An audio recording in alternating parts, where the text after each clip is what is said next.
Hello, everyone. Welcome to another episode here of Legends of FPV. My name is Andy Graber here with GetFPV. I'll be your host tonight, and I'm really excited that we're joined by one of the original legends of FPV, man. This is Tommy Tibajia, also known as Ummagawd. You guys probably heard of him before. He's been in FPV for a long time, has accomplished a lot. He's been a racer, a freestyle pilot, a YouTube connoisseur. He's been into FPV through a lot of professional venues now too. Is flying commercially, so I'm really excited to get to talk to him tonight, getting you guys a chance to talk to Tommy too. And without further ado, I'm going to bring him in here and we're going to get started. What's up, Tommy? What's going on? What up, man? Hey, man, welcome. Dude, I was really enjoying your introduction. I almost kind of wanted to just keep going. It feels good on my ears. Yeah, I got more. I can we'll touch base on it later. All right, make sure you sprinkle that like all throughout this podcast, and we'll be good. No problem. So, I want to get a chance to know you a little bit better tonight, a little bit of your history within FPV specifically, and kind of how you got started. We usually like to kick things off with the beginning in terms of you, drones, FPV, how that started, and then we'll kind of go through what you're doing today and the future. And also, everyone who's here joining us live, feel free to comment and chat along with us. Get some questions for Tommy because we're going to do our best to answer them. Now's your chance to get a little behind the scenes look with what makes this guy tick, what gives him that special sauce for when he flies, and maybe you learn something tonight. So Tommy, how did you get started into RC FPV drones? When was that, and what did that look like? So this is actually one of my favorite stories to tell because I don't know. I guess it's kind of weird. Well, maybe it's not that weird. Let's just say, I think it was probably 2011, 2012. I was at Coachella, definitely inebriated, and I remember just being at a stage looking up, and I saw, what at the time was like this LED, and it caught my eye because all I could see was this really bright LED, and it would move in these like perfect like circles, go straight, stay still. And I had no idea what it was, possibly because I was also inebriated. But I looked at them. I remember just going over to my friend. I was like, dude, what is that? And I just remember for the rest of that trip was just trying to figure out what that was. And obviously, once I sobered up and I started Googling, I was like, that was probably a drone. And from that point on, I started, good old Google 101 and figured out that I could build one of these things. And then it was just all downhill from there. Awesome. So what was your first one? Did you like buy a whole mess of parts and fail, or did you get something off the shelf, or what was it like? Yeah, well, so my first one was actually a simple copter T-copter. I don't know if you remember that guy, Matt Hall.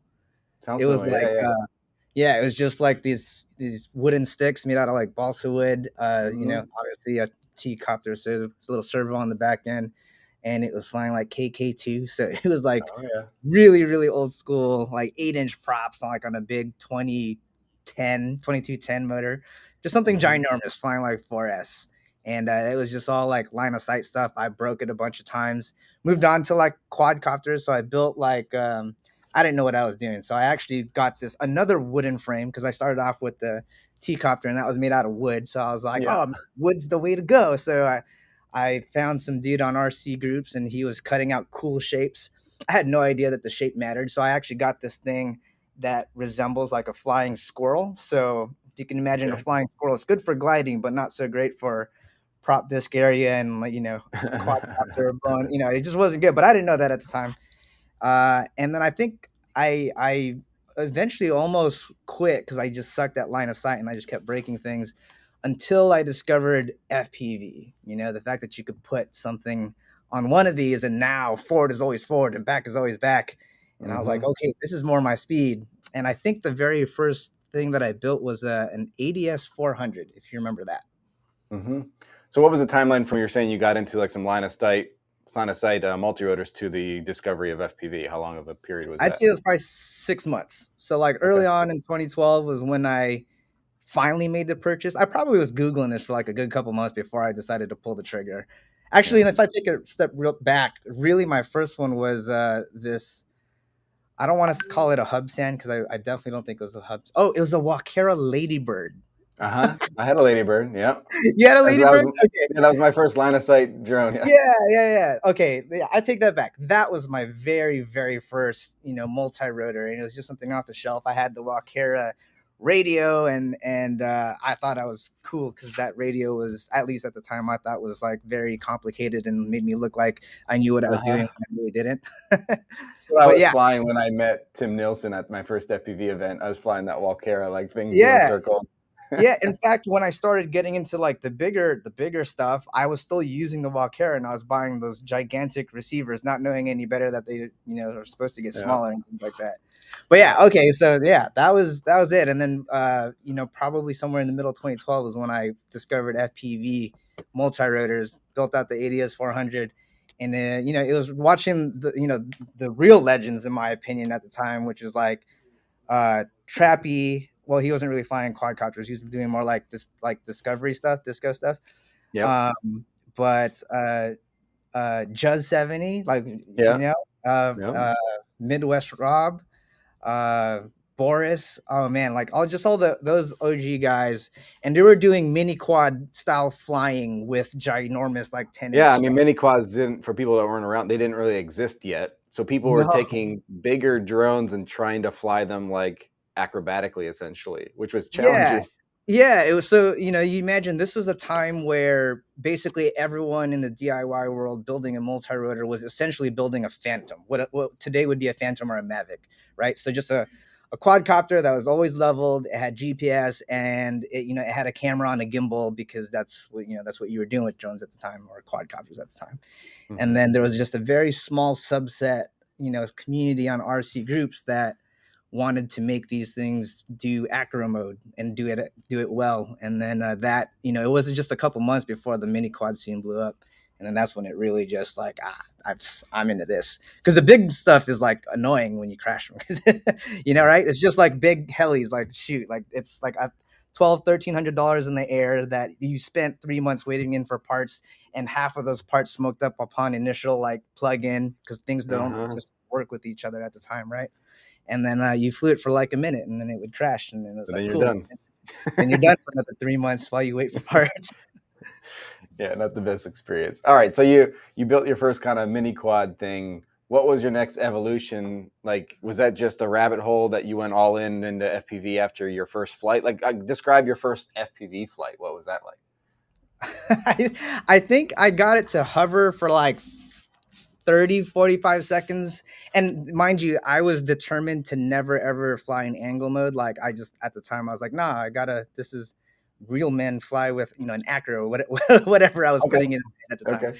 Yeah. So yeah, I think the first time I hovered it for like 30-40 seconds, and then I tried to go turn, and then the whole hand coordination, because there's no sims, right? So there's no sims at the time, so Nope. you're Nope. just literally learning trial by fire. And after that 30-40 seconds, I crashed into the ground, I disarmed, and I was like, I just need to buy like 6 of these so that I can go for longer than 30 seconds without wrecking it and spending another week trying to fix it. Yeah. My first FPV experience was on a fixed wing plane, and it was like when long range planes were kind of the thing. And then when I switched to started doing multi rotors, I remember that feeling of such a weird balance, because planes are always moving forward, and I was used to that. But then a multi rotor, you could sit, hover, and then you could lean backwards, and it was so Right. disorienting in the goggles, and feeling that like I felt like I was balancing on a pin almost, because all of a sudden I could go backwards, I could go forwards, I go up, down, and that was a Right. completely different feeling, especially even in Right. FPV mode. So that took some time for me to transition over. I Like, you remember could that feeling. just Yeah. stop and just kind of look around. Yeah, that's kind of a weird thing too, for Yeah. sure. Well, in that sense, you're in the goggles, and all of a sudden your drone's moving backwards, and your eyes are seeing that, but your body's not feeling it. And it's very disorienting for the first time that happens, or you like almost fall over. You'll see Oh yeah. people put the goggles on, and they're kind of like, leaning, and they don't realize it. Oh yeah. Oh yeah. Yeah. Every time I at least when I used to bring like spare goggles, take them for a ride, I'm always like, you might want to take a seat. Just you might fall over depending on how you are with motion sickness and seeing something that your body's not feeling. It's definitely weird. Hmm. So then you're in the FPV. You decide you like it. What was your next progression that was exciting to you? Did you get right into like a racing type thing, or were you doing it more for fun of just I wanted to freestyle and fly around? Yeah, no, so once I discovered acro flying, that I was starting to get the hang of it. It was still with the big 10-inch, 9-inch drones, and this is when kind of the separation between clean flight to, well, actually, let's go way back. Let's go base flight, right? So base Mm-hmm. flight was kind of the first firmware for like the 32-bit ESCs. Obviously, before that, there's multi-wii, which I also mess with, and then before that, KK2. So like that's how far back my flight controller experience goes. But once Betaflight came out and Boris B, who really headed up that fork of base flight, came about, we were kind of focused on how do we make this fly like we're actually flying, acro move, and so it was just, I don't know, I just remember for like a good year we were just private messaging each other on RC groups. It was myself, it was Chad Nowak, it was that group Metal Danny, and Yeah. we would just like say, oh, I noticed when I do a snap roll, it does this, and then I give that feedback over to Boris, and then at the end of the week he'd collect what everybody's feedback was. He'd go change some code, do his thing, and then the next morning he'd in my email box he'd be like, oh, here, try this thing. So it was like literally like every couple of days, sometimes every other week, we would have new firmware to try in Betaflight, all for the sake of trying to make mini quads or just quadcopters in general really move that the way they do now, really. Like I remember back when there was no such thing as air mode, like and Yeah. we didn't even have that concept. So we would fly, and if you put your throttle all the way down, you could cut Fall your like a motor. rock. Yeah, you just fall, and if you let it fall too much and it can't catch itself, then it would just fall all the way down to the Well, ground. it became an art of like feathering your throttle to the right position, and the people that were really good at that could get a little bit more hang time because they knew like how far they could Yeah, take it down with losing control. yeah, Yeah. yeah.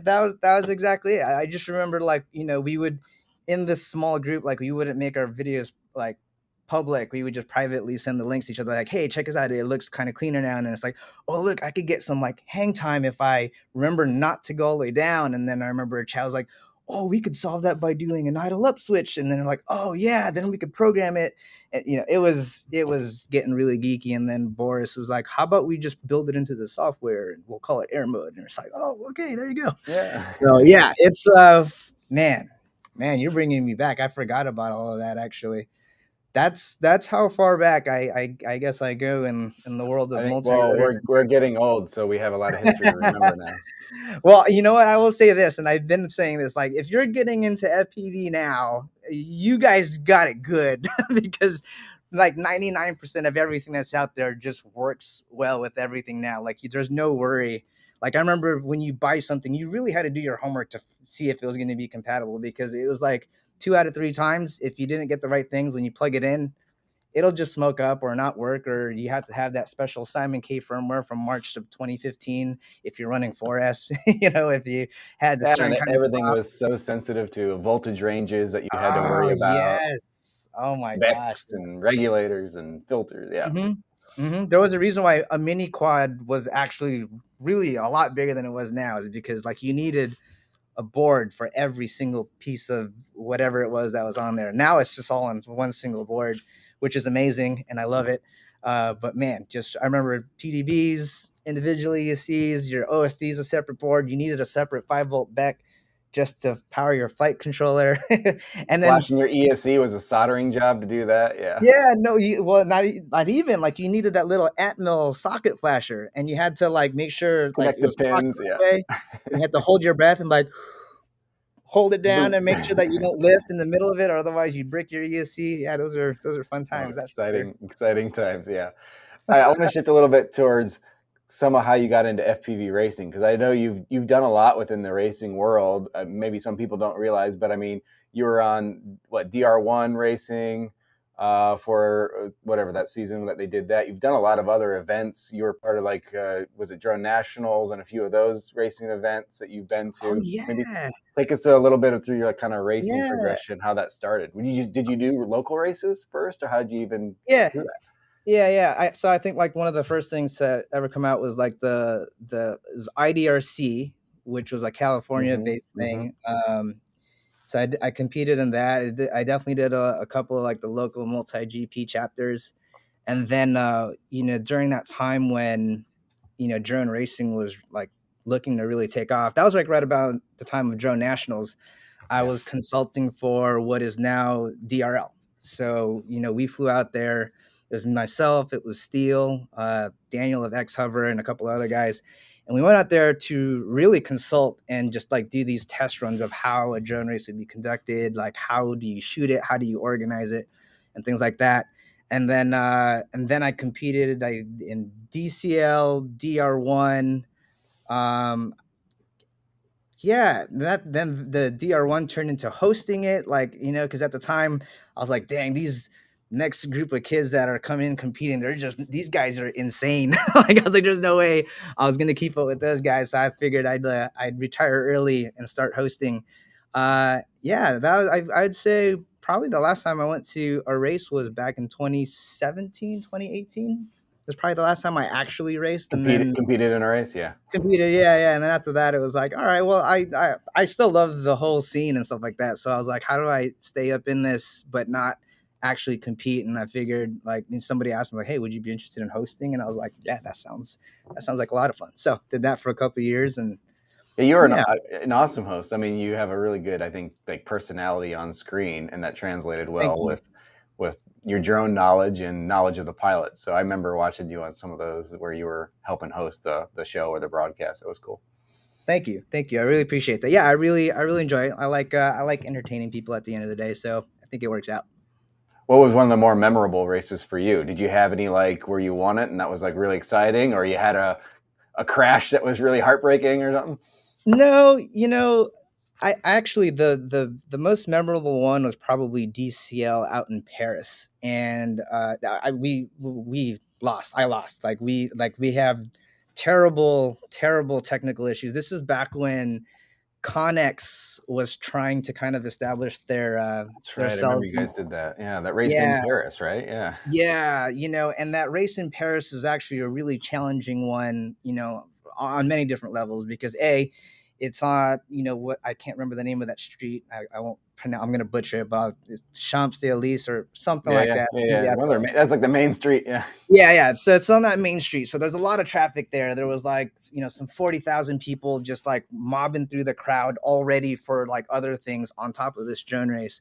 But it was really memorable for me just because that was when it really hit me that I was like, drone racing is huge. It is way bigger than I ever imagined, and just to be out on that podium, not podium, but like on that stage, and just seeing the massive amounts of crowds watching drone racing was, despite what was going on with myself and the team, was just a breathtaking moment. And I just remember even after I lost, I just sat there and I had to like look around and be like, this is happening and I'm here. Like this is wild. All these people are here watching us really at the end of the day play with, toys. I still just look at them as toys. Even today, flying as on set with like cinema, I still feel like I'm just flying toys at the end of the day. Find a big toy. Yeah, a really big toy. That's really cool. And I want to get to some of your kind of what you're doing today and some of the cinema and professional work. But before we get there, maybe we could take a little sidetrack. I wanted to show you a few products that you've been a part of over the years and get your kind of input on those because I think they're pretty cool. So let me pull up my other camera here and I'll show you that, and I want to get your feedback on why they exist and what they were like designing. So let's start with this one first. Let me change the screen over here to side by side. Yeah, I'm a grip.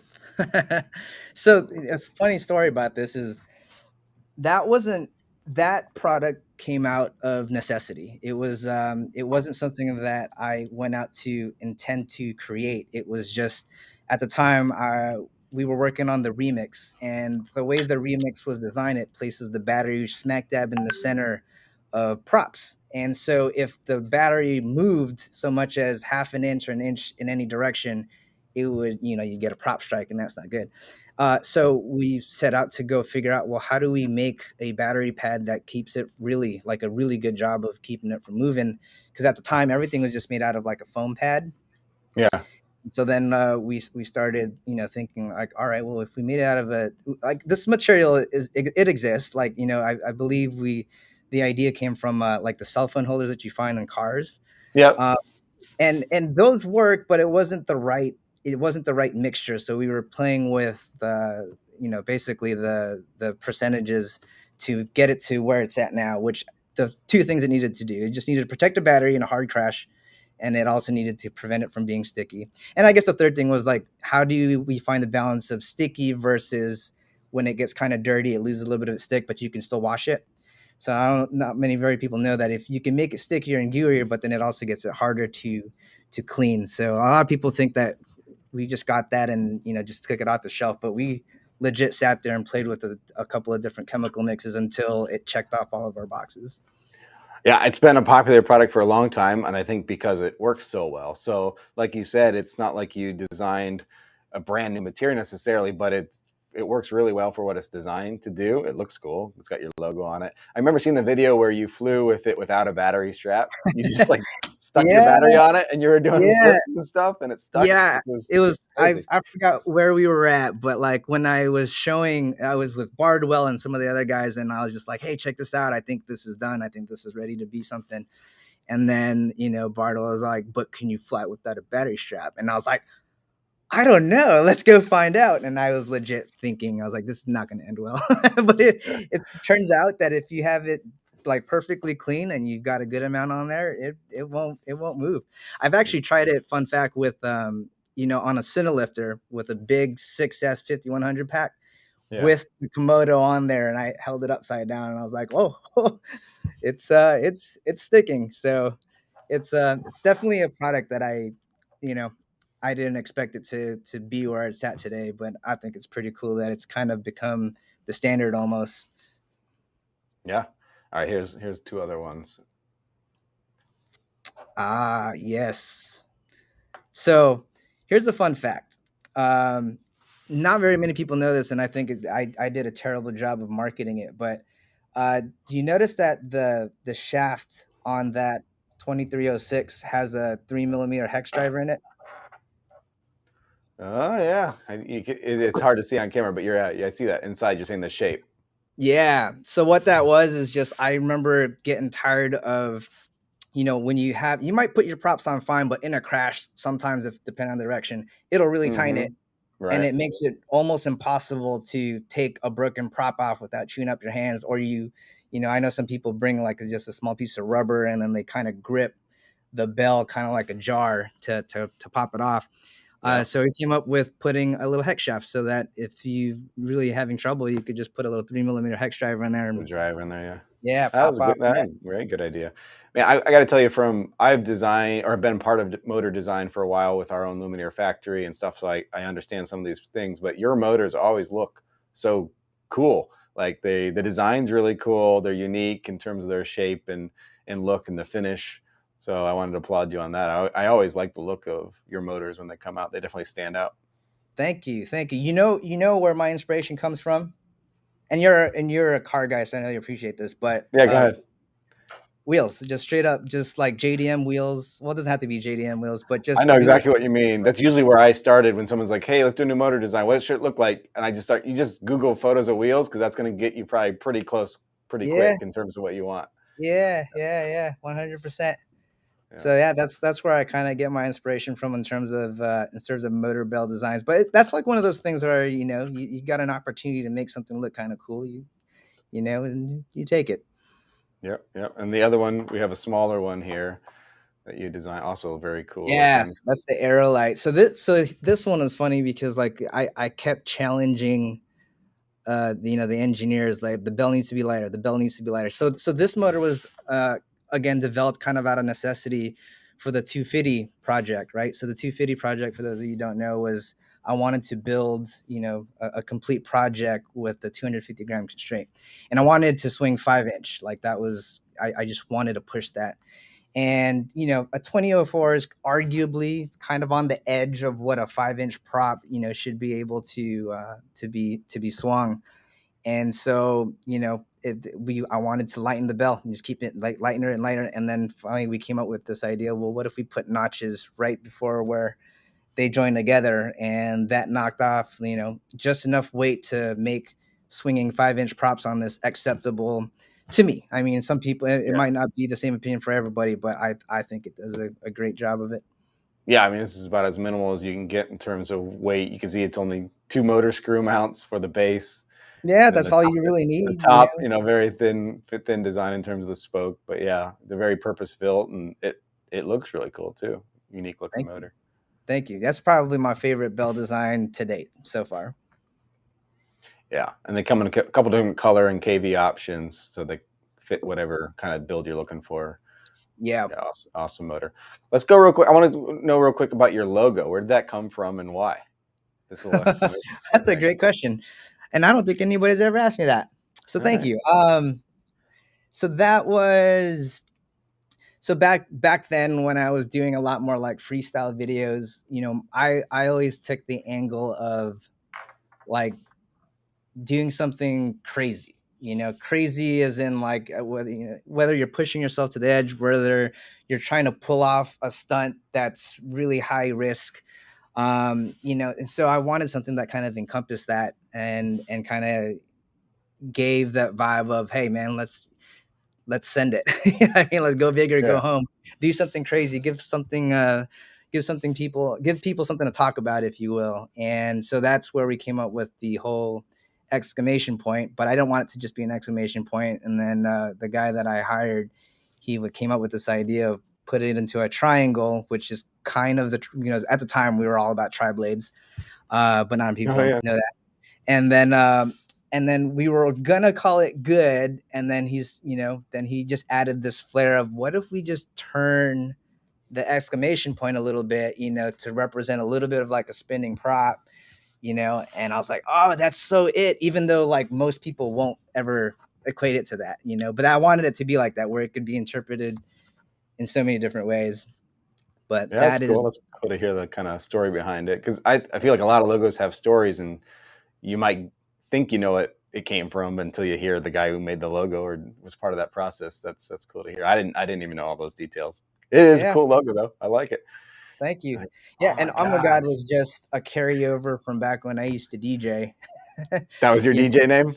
That was my DJ name. That was my DJ name, my AOL name. It just transferred over, and I was just, oh, I'll So just. when did that name originate? When was the first time you launched "Oh my God" as a name? Oh my Did gosh. somebody call you that, or was it self appointed where you're like, that's me?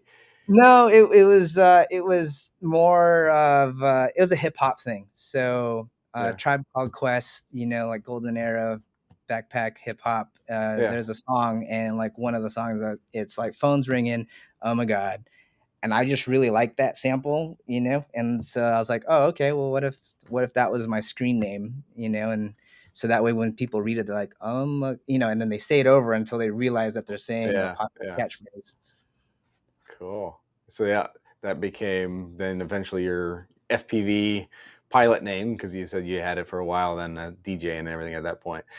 Yeah, that's that's What that's what just what else do you want people to know about you? Because you are very multifaceted, I think, as a person. You're saying you have a DJ history. You're still into music and that culture. I think I know you're into cars and stuff too, and you've had some different types of cars in your garage since I've been following you. Like, what are some of your other passions that you've been doing over your life? I mean, honestly, that's as far as passions that I've actually like pursued actively. DJing for sure. I 1000% love DJing. I miss DJing. I miss DJing in front of a crowd, and for that hour and a half, like your goal for the first couple minutes is to like captivate them and see if you can. Yeah, I know this sounds sinister, but like get them in your control. Really, at the end of the day, right? Yeah, That's like every DJ's goal is to get as much of the room under your control. And once you have that, then it's like, cool, let's make them dance, let's make them sing, let's make them feel good, and just take them for like a roller coaster, really. And when I stopped, it was like, okay, what am I gonna do now? I discovered FPV drones, and then later down the line, it was like, oh, this thing of uploading a video and showing your art, if you will, which really more at the time was just our testing of Betaflight. yeah, That was like an excuse for every video. It's like, well, we got a new version of Betaflight to test. Let's go make a flight video. So yeah, and then you throw some music on it. That was like the old school vibe of FPV freestyle videos. So it just really jived well with me because it was another creative outlet that I was missing from DJing. Mm-hmm. Mm-hmm. What about cars? Has that been something that you've been doing too? Yeah, yeah. Oh man, I've probably gone through probably over 35 cars since I got my driver's license. You know, 35. Holy cow. yeah, yeah. I mean, obviously not all at once, but like it was just one of those things where like I was part of a car crew, if you will, where we would Yeah. mob around and we would go to do car shows and even some of that street racing stuff. But it's like quads for me in the sense that like you pick a build, you start working on it, you make it your own, you take it to a couple of shows, and then you start with a whole new project the next year. Which is probably why I got into FPV drones, because that's way cheaper than being into cars. That's for sure. I know it's all relative. When there's some of the other hobbies that are much more expensive than drones. I guess depends on how many drones you buy. But yeah, modding and building a drone is nothing if you're talking about modding and building a race car or a sports car or whatever it would be, tuner car type thing. That can get expensive real quick. Yeah, yeah.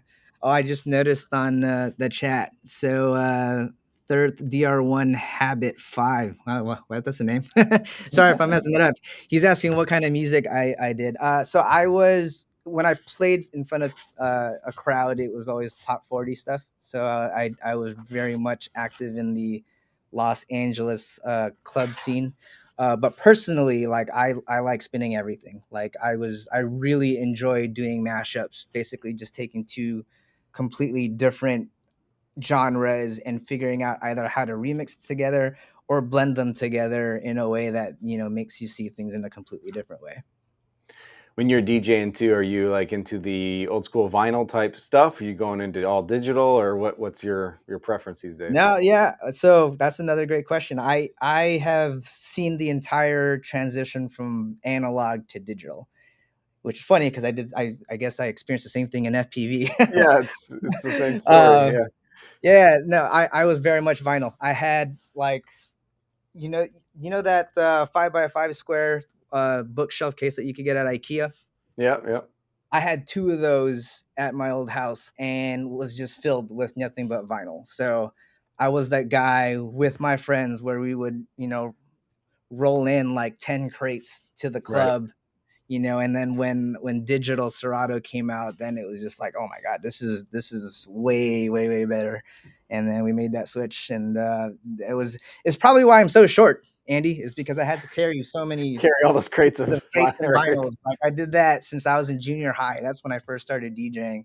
I was DJing my high school dances, all the house parties, I obviously. can imagine your trunk and back seat were probably just full of DJ equipment at all Yeah. times. Oh yeah. Like I needed like four of my friends to come pick up because not all the crates would Were fit you in one. supplying all the audio equipment too? Like you'd bring speakers and everything? Like you had your own Yeah. setup? Well, if it was like a house party, yeah, for sure. That was Mhm. that was man. And then the cops would come, and then it was like always afraid that they were gonna confiscate your gear. Ah, dude. That was back in the day, for sure. Good time. I saw someone mentioned earlier, Whoop Squad, when we showed those little motors, he was saying they were the Subaru, looked like the Subaru color, the bronze wheel or something like that. Yeah, yeah. Yes, See, the like bronze. those are all things that I think about. Like, the design, it depends on it'll the color that you choose also depends on the design, and like it's always something that I'm looking at. Like, but STI bronze is always I always called bronze. Every time I hear bronze, I always think STI bronze. STI Like bronze. Yeah, related to for sure. So shout out to you for all the car people. yeah. I got something else here. I want to show. Let me share my screen again. Hang on a sec. All right, let's see. Ooh, What do we got here?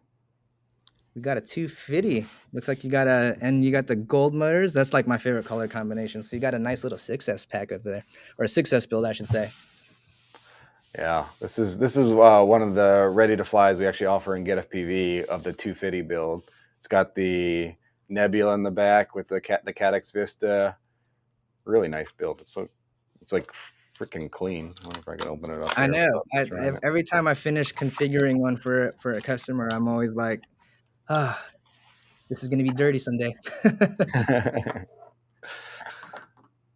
Look at that though. Everything just like fits in there. Like it doesn't look like it's just smashed in there, you know, it's a nice layout, but it's still really compact and small. So I mean you designed this frame, am I right in saying that? Yeah. Yeah. And so tell me a little bit about that process for you, like why you designed it and what that was like. I mean, you've been doing frame design for some time now. How long has it been since you launched your first frame for like a Ummagawd frame? Well, the first frame was the remix, and that was like a 6 month thing because it was just a passion project, really. And so, when it's a passion project, it just never gets done. It's never good enough. It's never But perfect, yeah. yeah, that's probably back to like 2017, 2018. But the 250 really just kind of came about more of like a response to the FAA's proposal about like, the whole 250-gram rule, which I don't even know where they're at with that at this moment. But at the time, I was like, well, if this comes, like, what does this world look like now where it needs to be 250 grams? Can we still do it with 5 inch? So it's just really about pushing the boundaries of what we know and what a proper build is in terms of FPV drones, and Right. see where we can get, and the goal is just to kind of get that ball rolling, so to speak, where hopefully if this does come into action, well then, like, we've been kind of designing and evolving since last year when this frame came out, that it is fun. And to this date, like, this is hands down my favorite thing to fly. Like, I don't usually, when I go for a fly for fun, which isn't a whole lot these days, but when I do, it's just this with a bigger battery pack.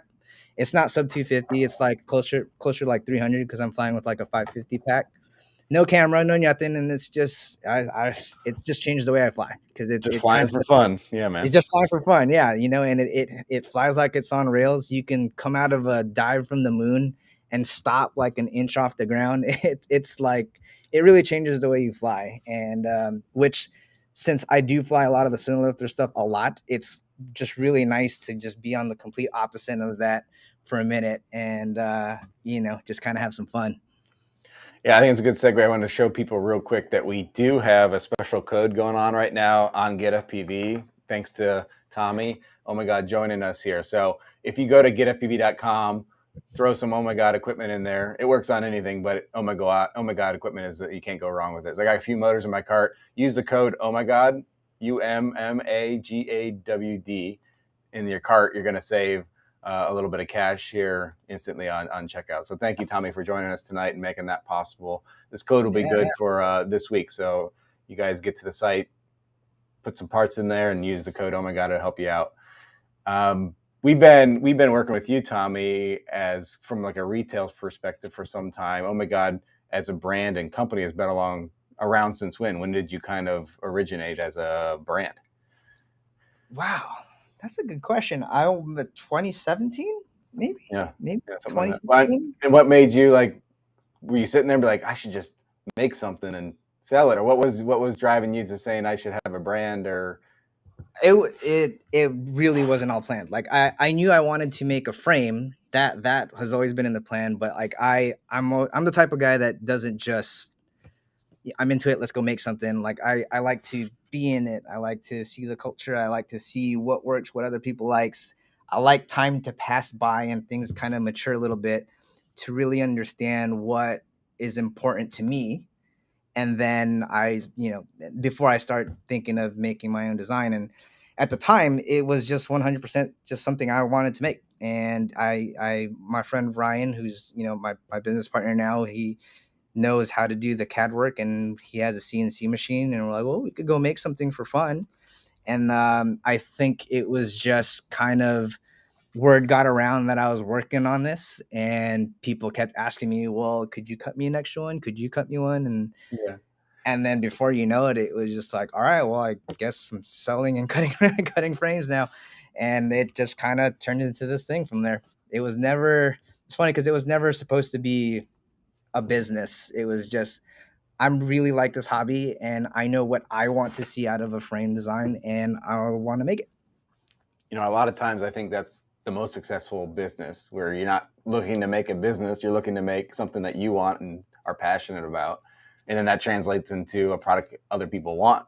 And as long as you can then continue it with the business model that does work, I think that can be successful. And I think you're a good example of that. And I wish you continued success in that. It's really cool to see pilots that have kind of gone through the start of FPV into product design and then into a brand and a company and able to kind of support themselves through that, because there's not that many that are out there really. And I think you're one of the key ones that have shown the way of how that's possible. That's really cool. Thank you. I really appreciate that. Yeah, I'm fortunate and blessed enough that like I love what I do, and I get to do it day in and day out. So like any chance that I get to kind of think back and reflect on that, I always do, because it's like I used to have like a 9-to-5 job. I was going to ask, were you a 9-to-5 before you're doing drones full time now? What were you doing? Yeah, I was working for a company that did business process outsourcing. So I was the client liaison, aka the guy that my clients would bitch at when things weren't going right, and the guy that overlooked when things were going right. But yeah, I was sitting in front of a desk, and I just remember every free chance that I got, I was on my. Well, actually, wasn't on my phone, because like the phones at the time weren't that great for looking up info. But off the side of my desk, I was all like, "Ooh, what's the latest FPV thing that came out, or whatever." I just was just so engulfed in that world, and I couldn't wait to go home, because I knew that my shipment from Hobby King that I was waiting for like a month and a half was finally coming. You know what I mean? So yeah, I was there too. I was doing web design before I had this as an opportunity for a job, but I think most of our customers are exactly what you just described. You're at work, you're wishing you were doing something related to drones because that's what your passion is, since you started that hobby or whatever it is for you. And our highest traffic hours are usually when people should be working, I think, but they're looking at drone parts instead. I did learn that when I was looking at my YouTube analytics. They always say like, "Oh yeah, your best time to post a video, or your audience is active during basically working hours." And I was like, "All right, well, hey, if I can provide some entertainment and distract y'all from work for a short while, I'll be glad to do so." Nice. I want to do a segment here, Tommy, where I share some of your videos and some past that you had shot or featured in, and get kind of your feedback about that video, what you were thinking during that time. Maybe give us a little behind the scenes of what it took to shoot that video. You cool with that? I'll share my screen and we'll do that. Yeah, let's do it. And as you're playing that up, all these people are like, "Guilty." Don't worry, y'all's secret is safe with me. Yeah, we don't mind. All right, do you recognize this capture before we play? You could dive. All right, let's hit play, and hopefully this streams for everybody. Okay, we'll see here. I have the volume low, so feel free to talk over it, Tommy, as we're going here. Okay, yeah. Oh, I remember it. You know how everybody was just taking on. Gonna go for it. And especially Dave, he's on the camera. Oh, yeah, he's good. I was about it. So tell people who don't know or haven't seen this video, where were you at, and what was this that you were doing? That's just get a little bit of context. So this was at Chernobyl, out in Ukraine. So hearts going on to Ukraine for what's going on right now. But this was at Chernobyl, Ukraine. This is the Duga antenna. This antenna was created to detect missile launches like all around the world. And we were there to go basically show this location from a different perspective with FPV drones. And we came to this antenna, and we were scoping it out. First thing, I remember Steele, he called it out like, "Hey, whoever dives through this little hole is like king dives." And then after that, it was like, all right, we can make it happen. My first energy there is intoxicating. You looked pretty pumped. Well, yeah. Oh my! Like this is like what 2015, 2016 drone technology. It was really windy, and like obviously there was a bunch of people there, so the pressure was on to make this happen. And I also crashed on my foot tent because there's guy wires there on the back. So it was It It was a was a huge huge relief relief and a and a huge huge badge of badge of honor honor when when I I finally finally landed landed it. That's really cool. Let me pull up something else. I want to pull up something else and show you too. People are saying they got some echo. Let me try to figure it out on my side. Sorry guys, it might be my fault. Let me try to share screen again without the echo. We'll try it without audio just in case. Let's see here. So that was, you're saying back in 2016, you guys got to visit the Duga, which is really cool. One's kind of probably once in a lifetime type opportunity. The dive was incredible. It's very challenging even in today's technology in terms of control of the drone. Back then, yeah, even more so. I remember watching it and being like, nope, I wouldn't have tried it because Yeah, well, very shoot, high the first probability time, of failure.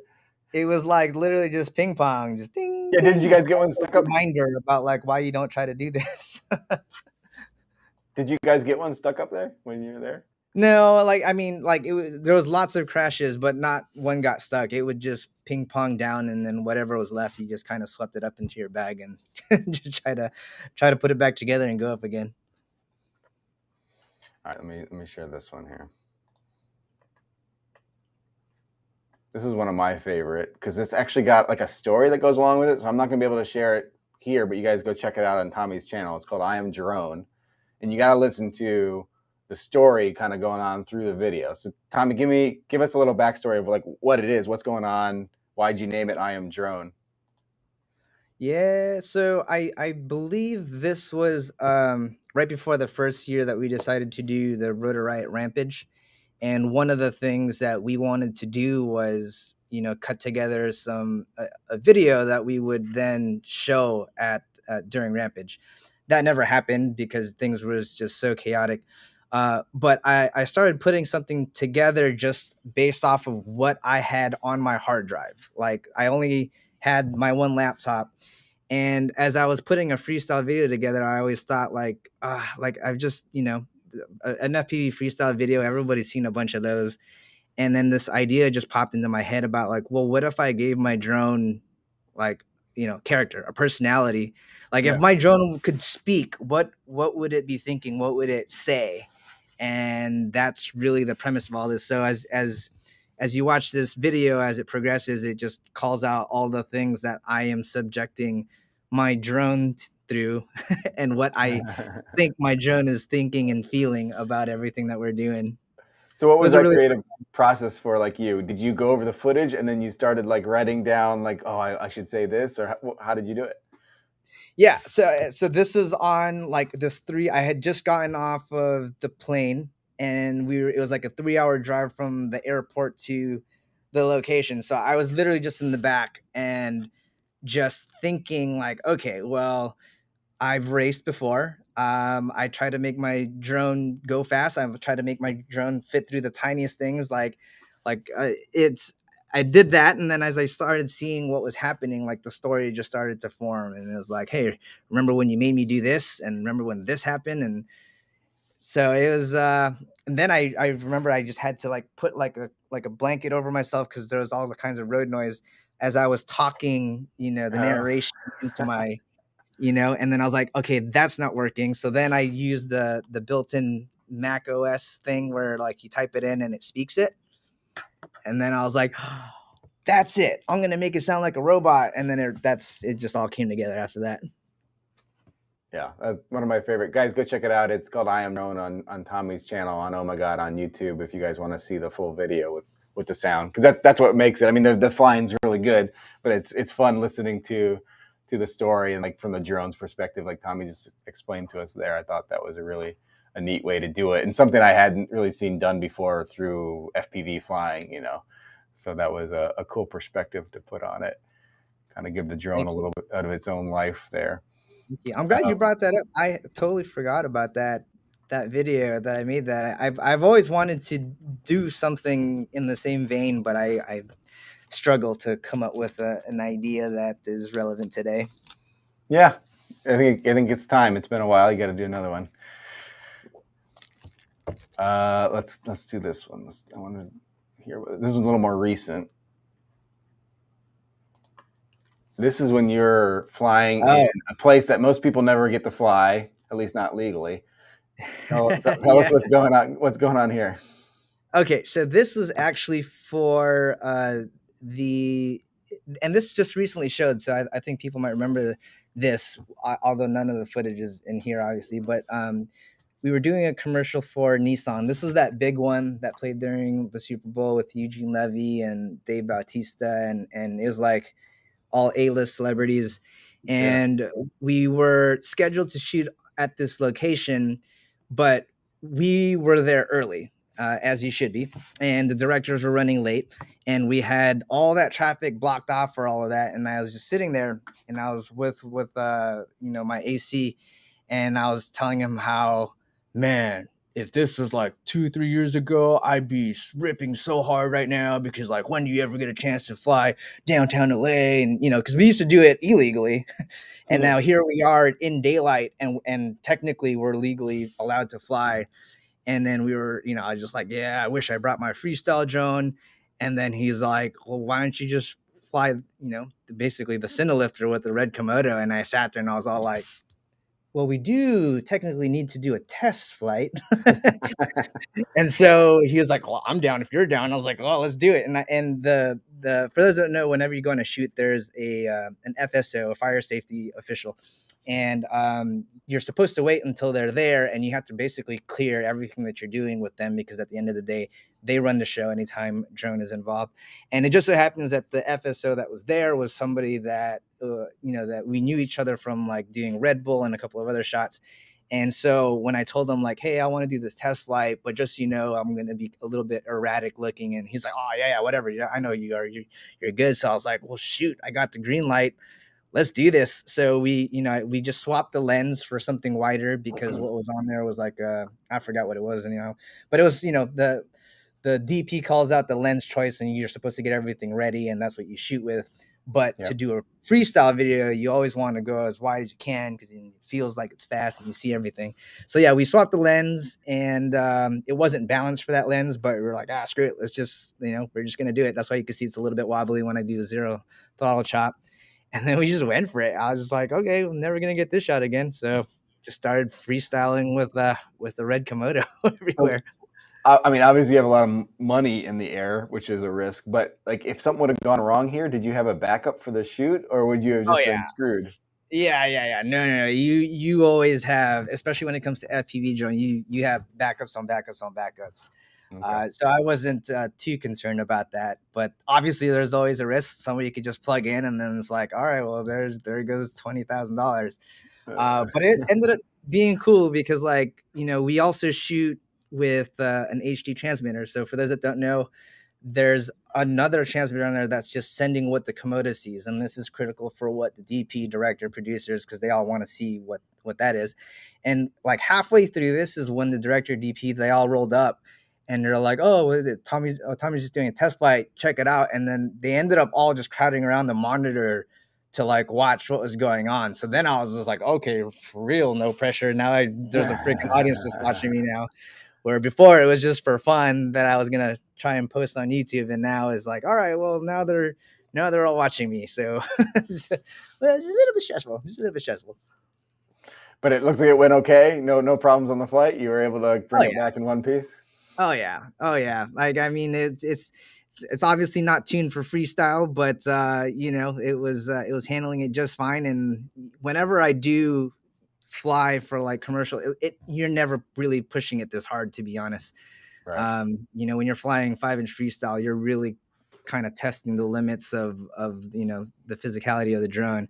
Whereas when you're flying for cinematic purposes for commercial, the idea is to make it look good, and that isn't necessarily always doing snap maneuvers and Rubik's cubes and S flips and things of that nature. Cool, man. Yeah, really, really cool video, and I was glad you're able to share that you were able to do that in downtown LA. That was a neat experience. Yeah, for sure. I see some comments here. Monster Magnet asking about a discount code. Yeah, we do have one. Just put in Ummagawd in the in your cart on GetFPV, and you'll get a discount there. I also see Whoop Squad asking you a question. One of your more recent videos that you did for Deadliest Catch, where you're up in Alaska. he saw that you Mm, lost a drone in the water, which must have been mm. tough. He's asking, do you name your drones, or have you ever named a drone? Uh, if that made a difference with you lost it, did you lose like, Gwyneth and you're so sad that she's gone? No, I have never named my drones, and I think it's just because, especially in the very beginning, like really the drone would really not last no more than a couple of days, because like Yeah. once you get it built, you're just full send. Let's go, make the next big thing happen. So no, I just because I know drones with me, at least back then, would never last. I never took the time to name it and all of that, because I know that as soon as I got done soldering it, it was probably going to get destroyed in a day or two anyway. So no, the answer is I do not name my drones. So was that event where you were up in Alaska flying? Was it the coldest you've been flying, or have you had other types of flying where you're in cold environment? So there's only been two times in my life that I remember it being so cold that I was very uncomfortable. One was when I went to Romania. That was freaking cold. And then this most recent trip to Alaska. And so that was for shooting with Discovery Channel for a show Mhm. called Deadliest Catch. I don't know if you guys watch it. But when I landed into Alaska, it was like, I think it was like 2 degrees, during the day. Yeah. And but where Deadliest Catch is shot at, which is this place called Dutch Harbor, it wasn't that cold, but it was still pretty cold. It was like in the low 20s there, so not terrible. But yeah, the part when I was in Anchorage was well, here's the trip too. Like I you know that you're farther up north, so the sun doesn't come up till later. But like I remember waking up and I was like, dang, I'm waking up early again because it's still super dark. And then I looked at the clock, it's like, oh, it's like 9:45 a.m. The sun just doesn't come up until 10:30. It was just so weird. Disorienting, I can imagine. Yeah. Yeah. You go outside, everyone's like awake and doing their thing, and it's like super, super cold. But those are the two times that I've ever flown when it was extremely cold, and it was not fun. It's not fun. It's not fun when things that are exposed just start to hurt in like 10 seconds. Mm.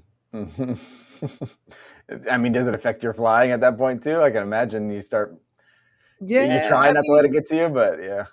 yeah, I mean, it's I don't know if I'm weird, but like whenever it goes up and I'm in the air, like everything just kind of fades away, and Yeah. I can be freezing, I can have a headache.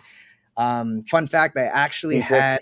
had yeah, I was seasick. Yeah, when I did did you ever see the Red Bull thing that I did with the motocross guys?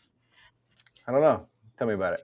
So there was a Red Bull thing where it was like Robbie Madison and Tyler Berryman. These are like huge, like supermoto, supercross guys, and they were just doing crazy stunts throughout downtown LA. And I was probably on the second day in on that shoot when I started to develop a really bad toothache.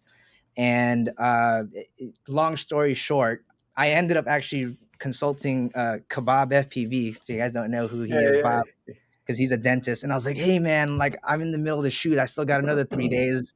And I described the pain, and he's just like, dude, I hate to break it to you, but it sounds like you're going to need a root canal. yeah. And so I had to go through the rest of the shoot with the pain of something that only a root canal could fix for like 2 days, 2 to 3 days. Oof. And obviously, it was terrible when I'm not flying, but when I was up and flying, I don't remember hurting. Just blocked it out. Yeah. Yeah, it just blocks out. I'm doing my thing. I'm directing whatever I need to direct. I'm calling out any notes that we need to do and change, and swapping batteries, going up again, waiting for the traffic cop to call out their ITC so that the roads are blocked and call action on the right. Like so much things is going on. I just didn't have time to process what's going on with me internally. Now, of course, once I come back and land, it's like, hey man, remember all the things that you're hurting and feeling? We're still here, dude. Yeah, So it all the was adrenaline fades a little bit and all the pain comes back. Yeah. yeah. And there was a very similar thing when I was on that boat for Deadliest Catch. It was like, okay, when I was up in the air, I forgot about being seasick. But as soon as I land, it just comes back like tenfold. And I'm like, oh my gosh, like I am dying right now. Like that was one of those ones where I was so seasick. I didn't care how cold it was. I didn't care that it was snowing. I just needed to be outside. And like I remember ice was forming on my cheeks because like the snow was hitting it, melting it, and then the wind would hit it and like, freeze up again. And I was like, I don't care. I just need to be out here because I feel like I'm gonna throw up any second. It was bad. It was terrible. I love seeing then your when you had the video shooting up there for the Deadliest Catch and the reactions of some of the like the DP and the guys on the production set. All of a sudden, seeing what an FPV drone is capable of. And I think sometimes we're a little bit numb to it, especially if we've been in FPV for a while. We're like, yeah, of course it can fly through that or blah blah Yeah. blah. And you don't think about, oh, other people just don't assume that's even possible. And then you show them, and then it's that reaction they gave. I've seen that reaction before as well, just with people surprised that that's even a possibility, which I think is a fun way to introduce somebody to FPV and then to get to be part of that. I mean, what was that like for you? Probably exciting to show them those shots and they all pat you Yeah. on the back. And For sure. I mean, like, you also got to understand, like, especially people that are in production, they're familiar with the drone, right? But they're yeah. familiar with like an Alta X, a heavy lift, a DJI, so they're used to it literally being just a camera in the sky. They can't fathom the idea that this is actually something that flies, and I use that word in its most purest sense, right? Like this is something that flies and maneuvers. So to see something that does that, where they're just used to it being this one very specific tool, always gets them excited. And of course, I like it because it just reminds me of the first time I saw it and experienced it, and it kind of just brings that back for me, right? It's just kind of like chasing that high again of like that first time you went to go fly something that you built. It's like I created fire. It's almost like that level. Like this is something that flies, and I built it. So Yeah. it's always fun to draw on that energy whenever you're showing somebody new what FPV is and what it can do. Awesome. I want to get through a few of these comments too. We have some people asking some good questions to you, Tommy. Yeah, let's get to it. Boogeyman was asking something I thought was interesting. He said, what would you say to a newer pilot who's interested in doing commercial shoots? Do you think there will be a demand for this, or have you, Nurk, and Steele already cornered the market? So, like, pretty much like everything that I've ever done, I kind of just find myself falling into this. Like, I never got into this and at one point in time thought, oh, I could be doing this for a living or I could get paid to do this. It was always just somebody would ask me. I don't even remember the first time. Like, somebody just asked me if I could do, and it was very low key, right? Just GoPro. And I did it. And then like that just started happening more often. And then what I would notice is that like every time that I would show up, like it used to be just the one guy in his skateboard and said, let's get something cool. And I think the next time after that was like some real estate dude that was like, can you shoot this house? And mind you, this was like back with like a mini H blackout mini H with like a Mobius cam. So like the worst cam ever, right? Like, and phantoms existed back in the day, so it would have been much better for a phantom to do a real estate job. But yet this guy Sure. was asking me, and I was just like, sure, whatever. So I did that.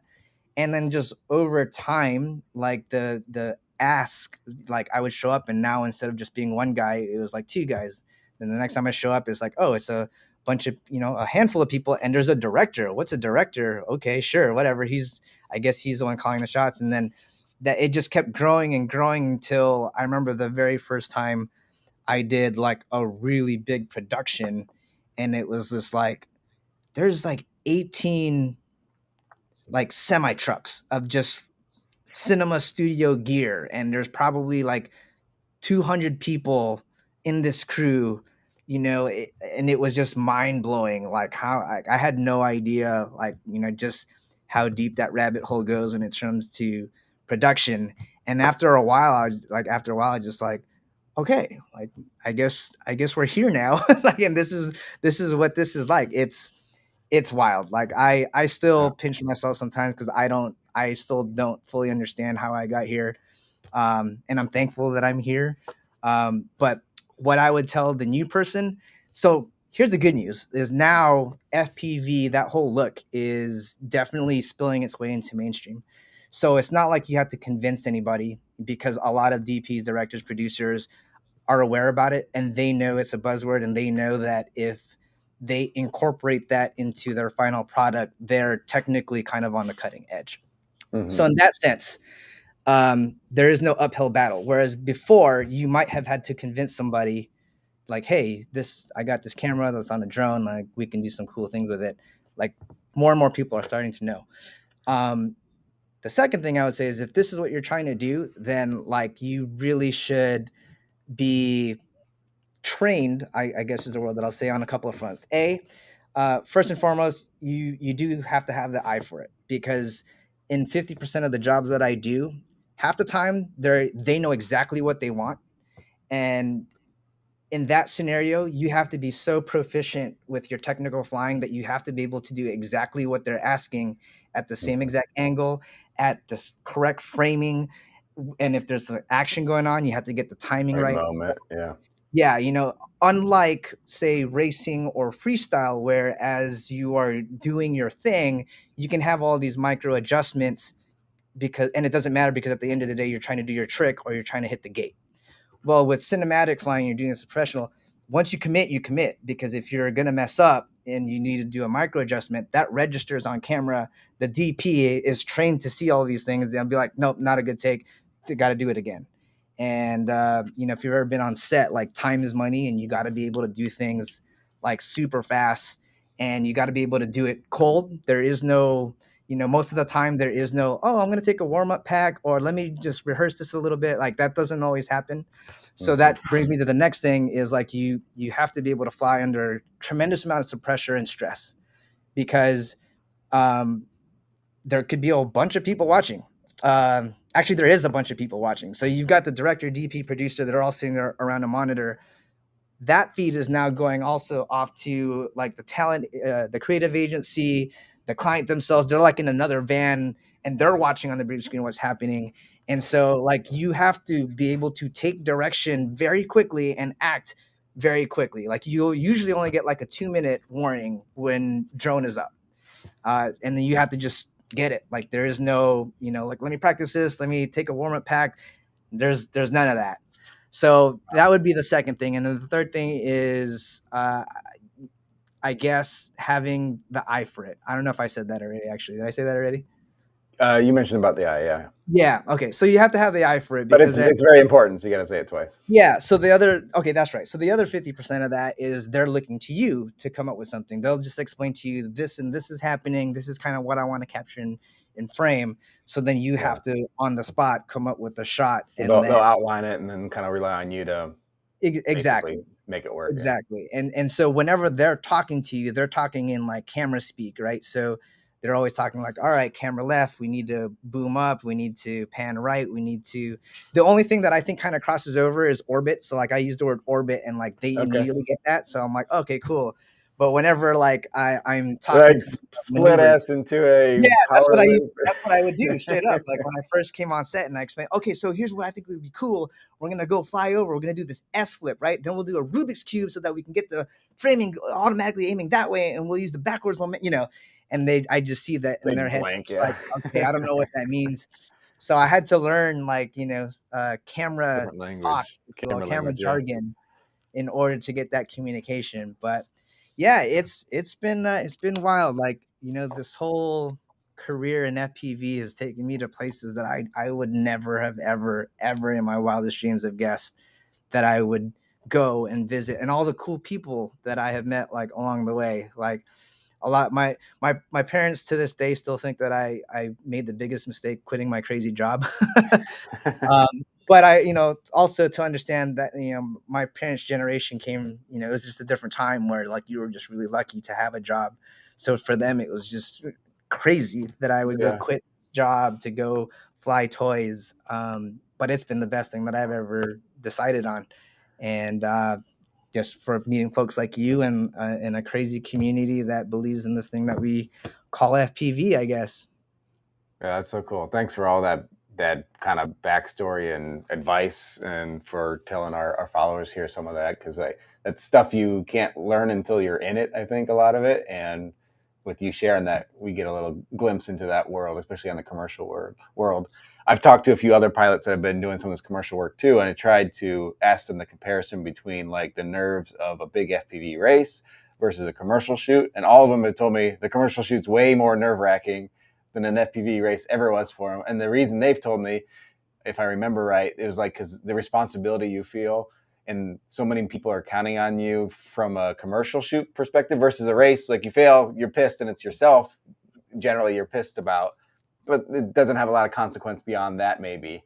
But on a commercial shoot, you're like, the pressure's on, because if you mess this up, it has a domino effect of people that are either upset or it affects somebody else down the road. Oh, 100%. I remember this one time where and I don't remember what I don't remember what the shoot was for anymore. However, I do remember this.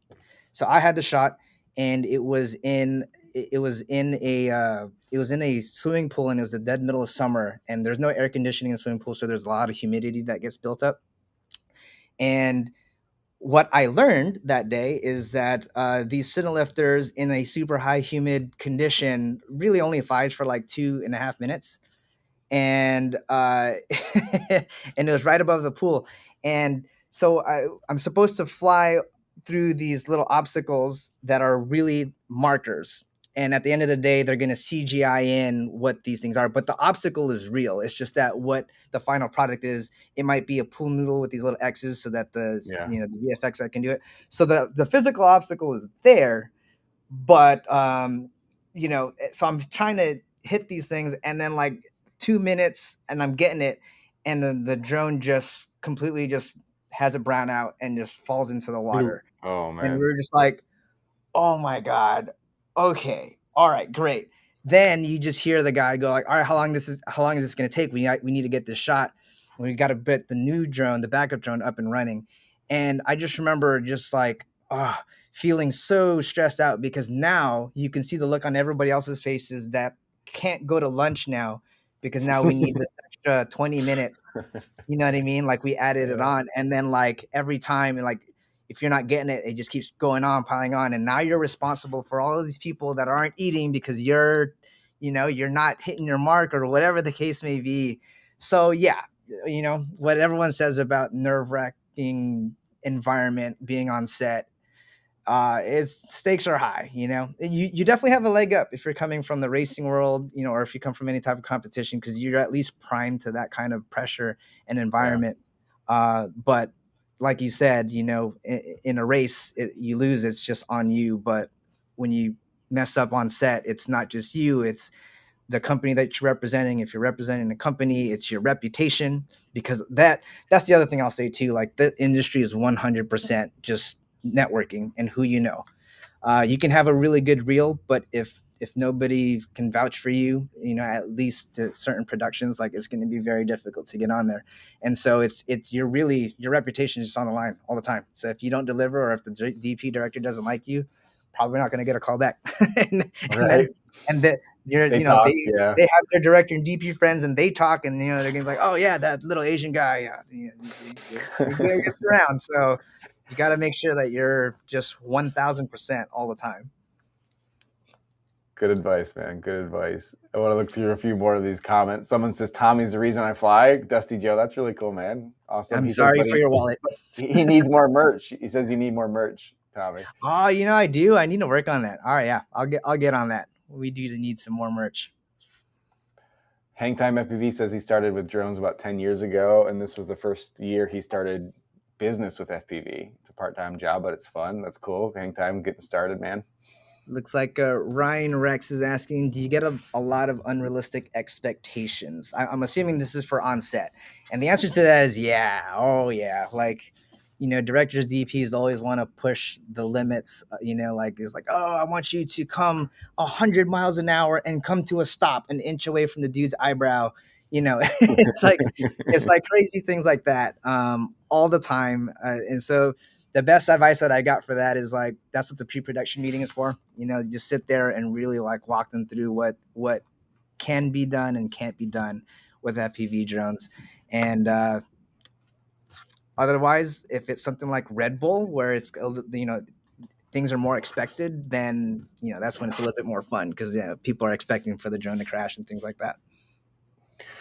Can you think back of any shots in the commercial world that you're most proud of today? I mean, you're in the middle of this now, so maybe it's your last shot that you're most proud of every time. But anything stand out to you that you can at least talk about? Maybe some of it you can't even talk about yet.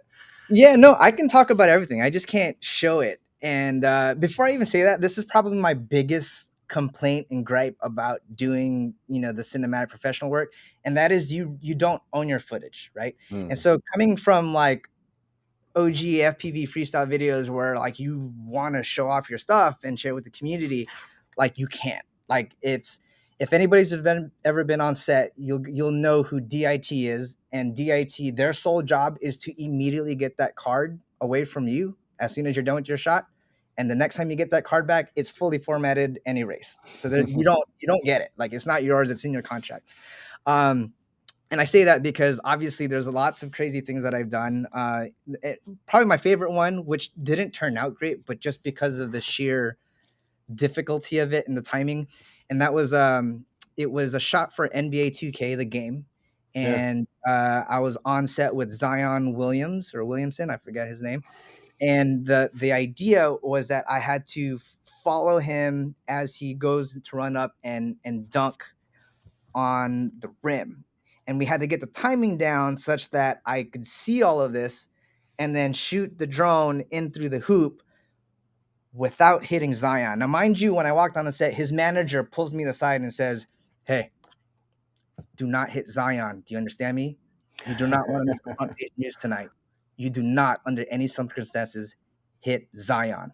And I was like, "Oh, okay, great, like, and this whole time while we were talking in pre-production meeting, I said, "Hey, it'll be a prop protected drone. There's a chance that we might hit somebody. I just want to make sure that, everybody's okay with this because everyone needs to sign How off." big of a drone is this one that you'd be flying? What are you This flying on it? was this was my little Umma 95. So it was like a D case GoPro, and it was like in a little Okay. Beta 95 frame. So it was a tiny It's little not a guy. Komodo or something at least that's gonna. No, it wasn't anything like that. But to make matters worse, the producer then pulls me aside and says, "Hey, so I know we were talking about being able to rehearse this, but I just talked to his manager and we only get 3 dunks." And I'm like, "What do you mean we only get 3 dunks?" He's like, "Long story short, we have to pay for every dunk that Zion does. Production is only allowing 3." I was all like, "Are you serious?" So His contract's written that I uh, get paid per dunk. That's hilarious. Yeah. yes, and I don't know. I don't know these things, and I had no idea that the Zion gets paid per dunk.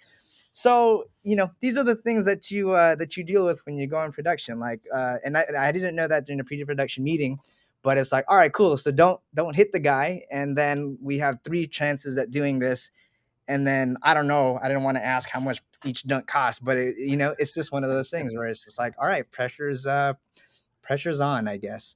So I'd say that was probably my favorite But one, even did though you get the shot then? You nailed it? I You did. were able to I do it? did. I did. I actually got it on the second shot, the second attempt. So, which is funny because after I got it on the second attempt, producer's like, "Okay, we're good. Like, we don't need to do the third one because they don't want to pay for a third Zion, But it's funny, and then that's the other thing too, right? So you do these crazy shots, and you get pressured to do these shots sometimes that weren't originally discussed, and then sometimes they don't even use it. So I don't even think Mm. they used that shot, Oh, geez. Yeah, yeah. So there's that, and I see the other big favorite one was the one with the Supercross guys in downtown LA. It was something where like I came off and I was buzzing around them, and I did like this sidewinder type of shot and flew underneath while he was doing a wheelie, and I literally just like right underneath the tank and the front wheel, Wow. and it looked really awesome. I'd say those are the 2 that like stuck out in my head, and that's just because of the sheer like technicality of it and the timing.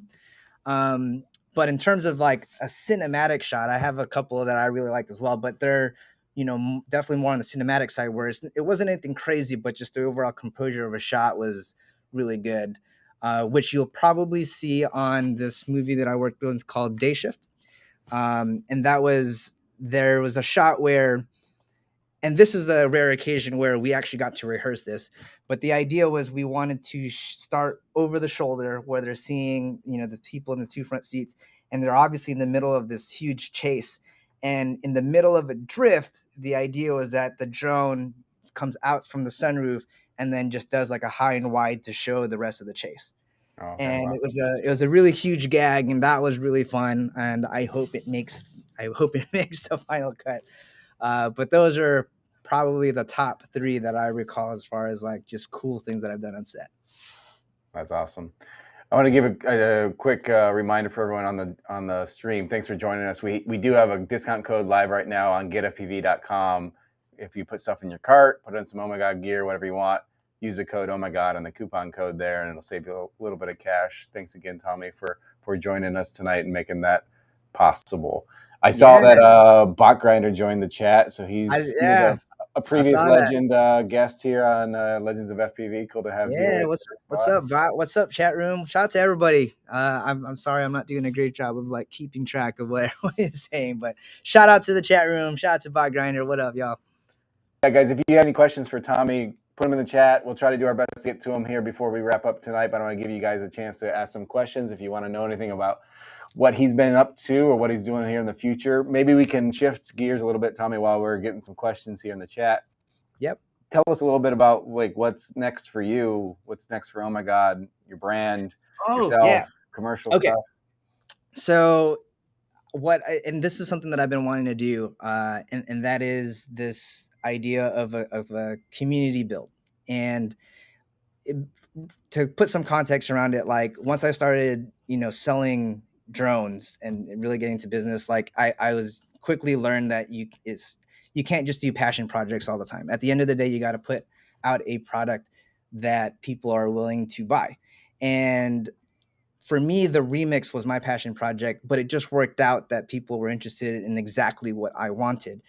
And that was a very huge, satisfying thing for me to have. And I've always wanted to figure out how I could make that happen for the community, because all of the other products that I put out are all things that are like my interpretation of what I think the community wants.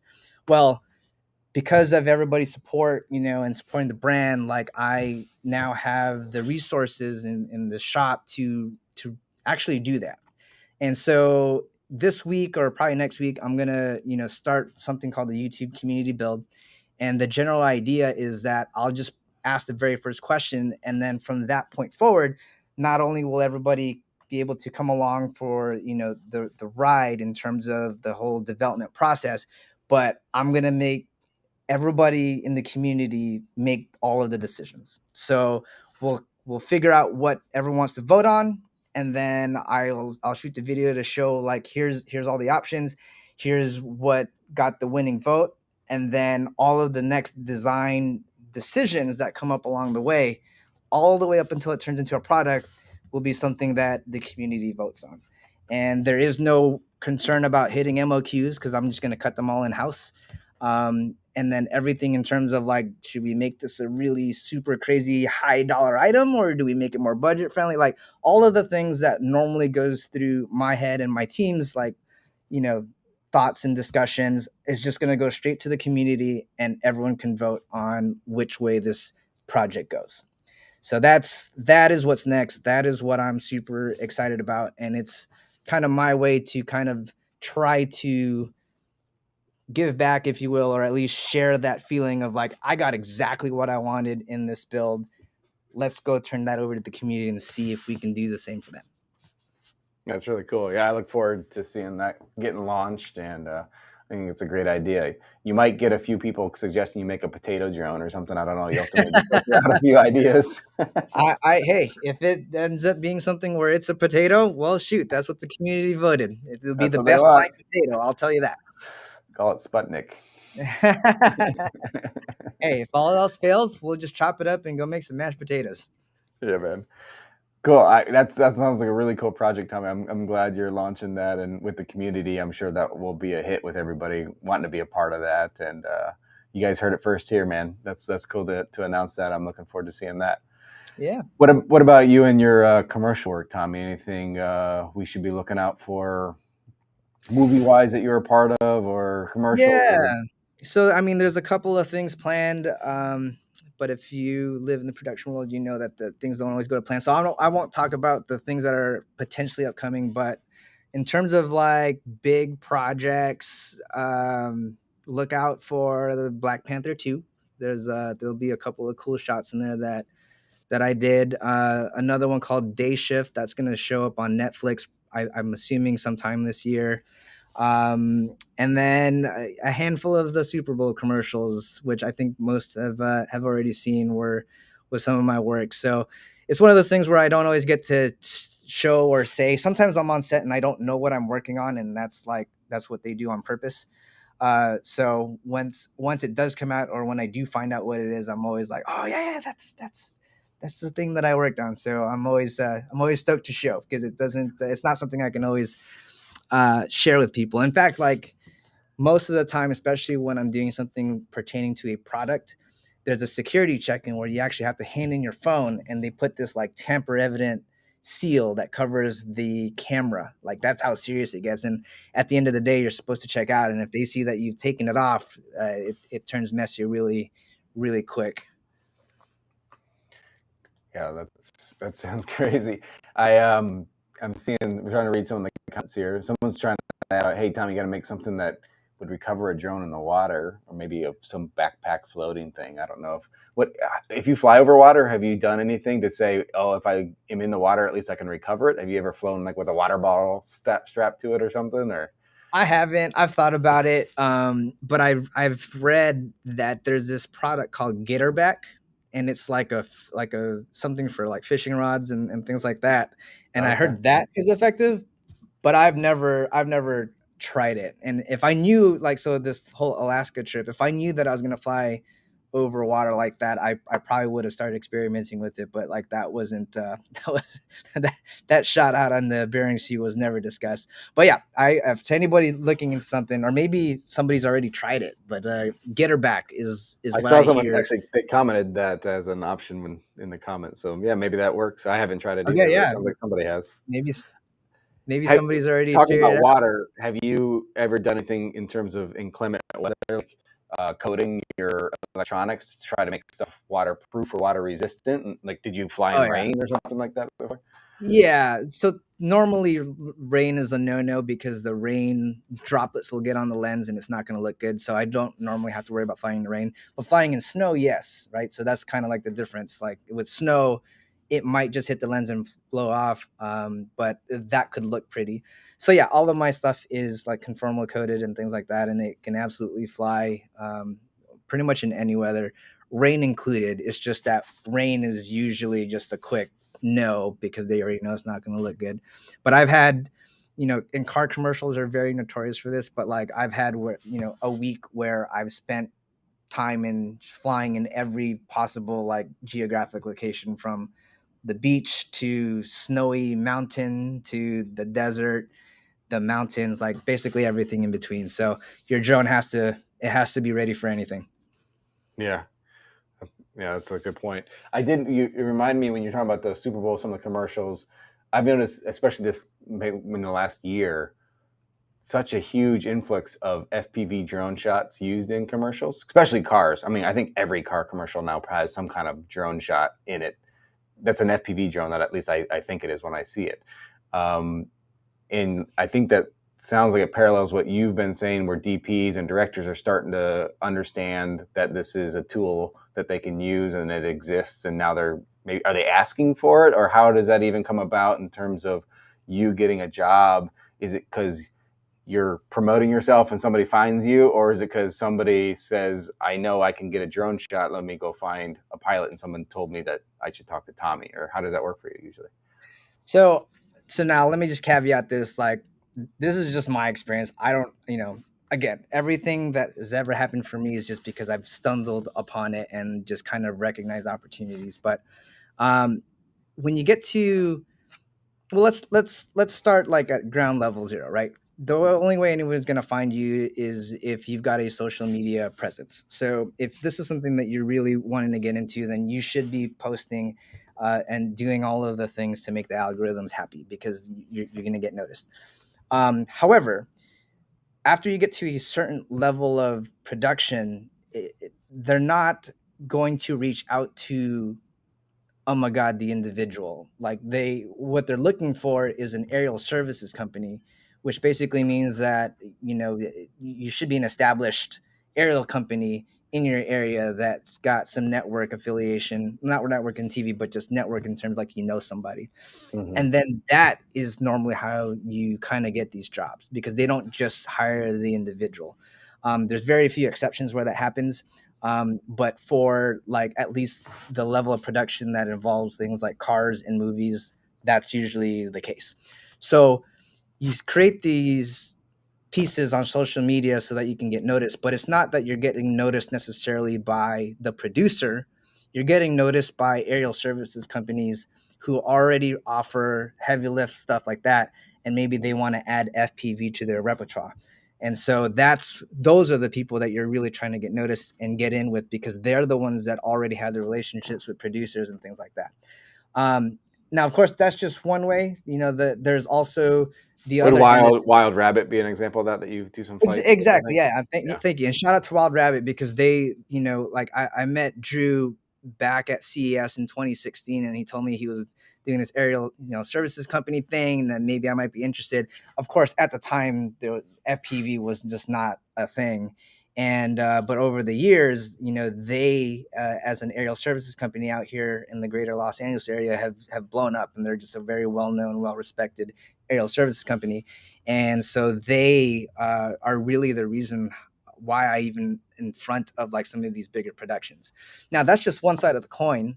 There's a ton of, I'll just call them independent jobs or independent production companies, where they will reach out directly to somebody. And in that case, no matter what, just having a social media presence is kind of like your number one, because producers especially who are kind of on the bleeding edge, are always just scrolling through looking for the next cool shot. And if you got something that's getting attention, then you're just getting in front of the right people. Yeah. I imagine it's like anything too, though. If you're coming from the start, that you probably wouldn't expect your first hire is going to be on a feature film. You kind of got to work some experience up and your way up a little bit. Would that be true? Yeah, well, so here's the thing, right? Like, when I remember the first time I worked with Wild Rabbit, they, it wasn't even a flying job. Like, it was literally just to go be on set with them to understand what the proper etiquette is to being on set, right? There's like Okay. a whole lingo that everybody speaks. There's do's and don'ts, but nobody tells you these things. And you have to have you have to be the type that is, that thrives and does well on set. So in that sense, yeah, you kind of have to kind of build your way up.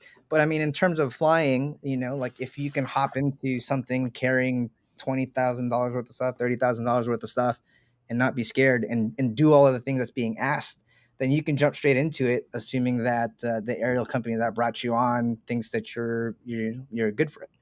Um, there's and again, like, I feel like there's two worlds here. There's that side where there's big production and it's just all about having, the right connection and knowing the right person.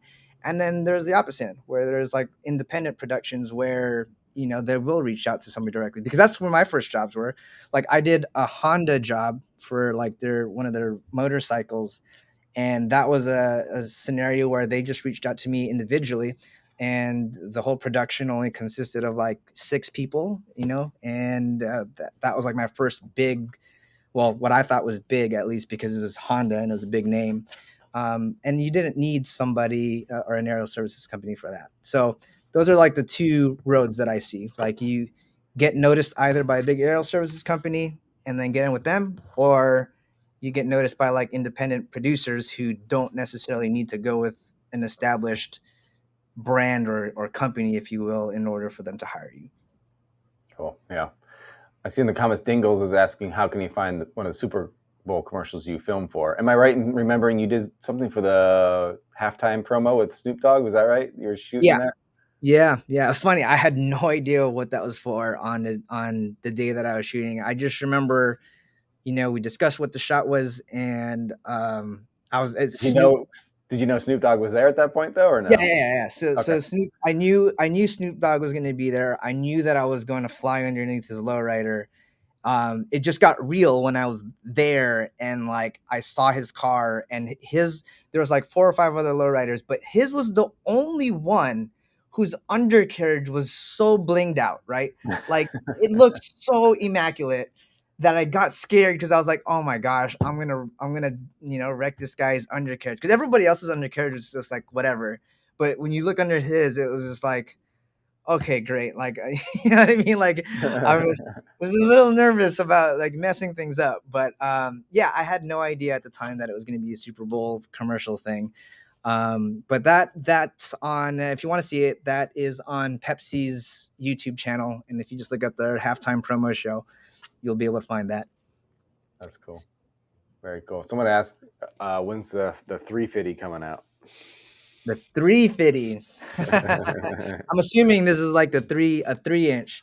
You know, so I we were guess. talking about that, and if we were to do something, I would want to call it the 253 or the 250 3.5 or the 254. So I don't know. We'll see. We'll see if that's something you guys want to see. We'll tune in on the community build. Maybe we can vote for it. Yeah, good point. If that's what you want, yeah, put it in the community build. Awesome, man. Double A said that was pretty cool about Snoop. Did you get to hang out with him? You guys like best buds now or what? I mean, like, you know, I got to hang out with him in the sense of like, hey, so I'm flying my drone underneath your car, and I want to make sure it's all right, if because he had his whole entourage there and all of that stuff, and but he was a really really really chill and nice guy. I wish I was be able to say that we're like best buds at this point, but like that our interaction was very short, and it was just more like making sure that I wasn't gonna get shot if I scratched up his Yeah, what is that a normal type of interaction for you with, like, say you're on set with talent? Like, I don't know if some people would think, oh, I'm gonna get to be talking to these actors and get a lot of like one-on-one time with them, or is it like you're just a guy in the background doing your job and they're kind of oblivious to you? How would you describe? No, so this is what I do and what I recommend anybody trying to get into this professionally, and that is like I always try to talk to the talent, introduce them to the drone, and really just kind of get them comfortable with the Yeah. idea, because the more comfortable they are, then the more comfortable and the better the whole thing goes. Because like this is just one of those things where it's just like this is how it is on set, but like if the talent isn't like in the right mindset, well, they'll just keep shooting it until the director's happy. So anything that you can do to help talent be comfortable, and it goes a long way. And these are things that director, DPs, producers notice, because at the end of the day, time is money, and if you're doing things to make everything go smoother, they take note of that. So I always go and talk to the talent, or in this case the owner of a car, and let them know exactly what I'm doing, and I just like to ask them a couple of questions. Are you comfortable getting close? And it always helps to have a conversation with them.